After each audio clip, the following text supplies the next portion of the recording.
रुला देने वाली दर्द भरी प्रेम कहानी। दोस्तों, यह एक प्यार भरी मेरे जीवन की एक सच्ची दास्तां है, जिसने मुझे एक ऐसा शख्स दिया जिसके लिए मैं कुछ भी करने को तैयार था, जो मेरे दिल की गहराइयों तक गई, जिसके लिए मैं किसी और की तरफ भी नहीं देखता था। सुबह का अखबार पढ़ते हुए अचानक मेरी निगाह अपनी नई पड़ोसन से जा टकराई। मैंने सुना तो था कि मेरे बगल वाले फ्लैट में कोई महिला अधिकारी शिफ्ट होने वाली है, पर यह हमारा पहला आमना सामना था। हेलो, हाय से शुरू हुआ परिचय कब गहरा हो गया पता ही नहीं चला।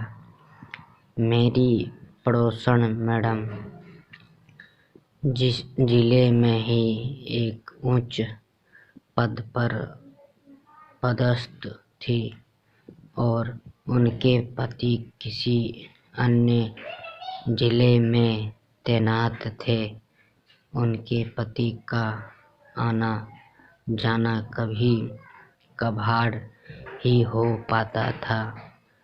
पड़ोसी होने के कारण वह मुझसे काफी घुल मिल गई। एक दिन उन्होंने टोक ही दिया कि तुम मुझसे हमेशा मैडम कहकर बात मत किया करो। मैंने कहा, मैडम, मैं अभी एक विद्यार्थी हूँ और आप इस जिले में तैनात एक वरिष्ठ अधिकारी, आखिर हमारा क्या रिश्ता हो सकता है। वह कुछ देर तक शांत रही और फिर अपनी चुप्पी तोड़ते हुए बोली कि अगर तुम बुरा न मानो तो मुझे भाभी कहकर बुला सकते हो। मैंने कहा, आपकी बात सही है मैडम, पर मात्र भाभी कह देने भर से तो रिश्ता नहीं जुड़ जाएगा। वैसे भी यह बड़ा नाजुक वह प्यार भरा रिश्ता है। इस रिश्ते को निभा पाएगी आप? उन्होंने अपनी आंखें ऊपर उठाई और मेरी आंखों में आंखें डालकर बोली, यह जरूरी तो नहीं कि हर रिश्ता खून से ही बनता हो।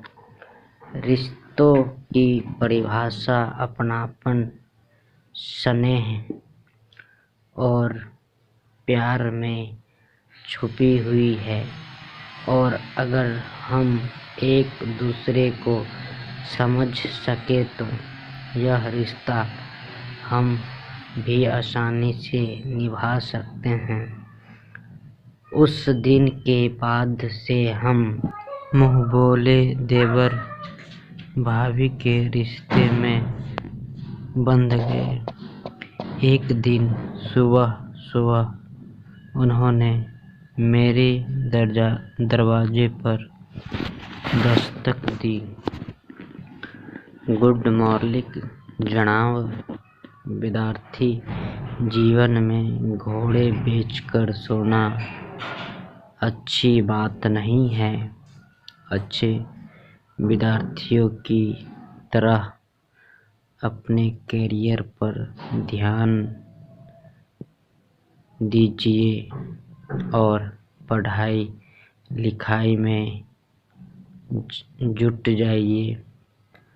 इससे पहले कि मैं कुछ कहता, एक अपरिचित पर मधुर सी आवाज मेरे कानों में से टकराई।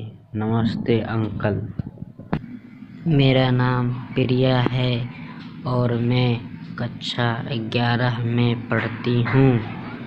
मैं आपकी भाभी की इकलौती प्यारी बिटिया रानी हूँ और अब यहीं पर रहकर आगे की पढ़ाई करूँगी।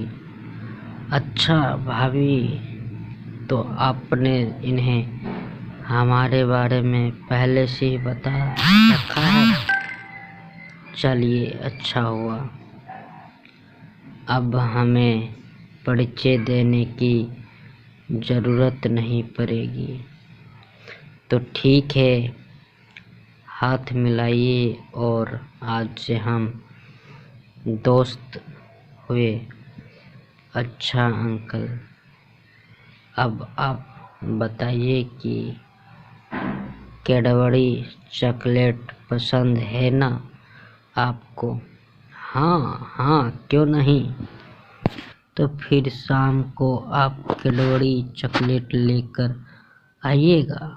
चल हट बदमाश कहीं की, अभी अंकल से कायदे से परिचय भी नहीं हुआ और तेरी फरमाइशें शुरू हो गई।